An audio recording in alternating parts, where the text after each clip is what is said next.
ఇప్పటికి మనం వచ్చిన తర్వాత మా రైతులకి 30 మేకల నుంచి నాకు పుట్టిన తర్వాత నెల సంవత్సరానికి 30 మేకలు ఇచ్చేవారు రైతులు.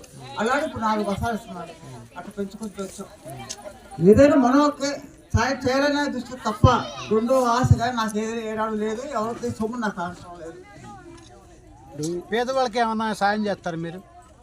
రజకులు ఉంటారు కదా పేదలు, సాయశక్తులు చేస్తాం. అవసరాలు తీరప్పుడు చదువులకి వాటికి ఏమన్నా పిల్లలకి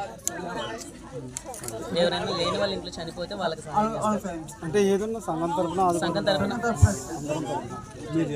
సంఘం ఆధ్వర్యంలో ఈరోజు వన సమారాధన కార్యక్రమం జరిగింది.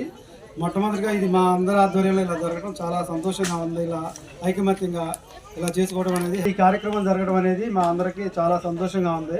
ఇంకా ఇలా అందరి సహకారంతో ఇంకా ముందు కూడా ఇలా కార్యక్రమం కొనసాగిస్తామని అందరినీ కోరుకుంటున్నాం. ఈ కార్యక్రమానికి సహకరించిన అందరికీ మా ధన్యవాదాలు తెలుపుతున్నాం. ఐకమత్యంగా కలిసి ఇంక ముందు కూడా నడుచుకుంటామని చెప్పేసి మా అందరి ఆధ్వర్యంలో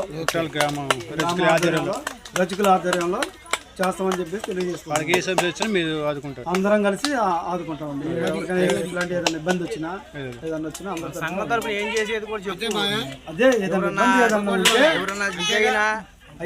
సంఘం తరపున ఇలా అందిస్తున్నాం. అన్ని చెప్పొచ్చు.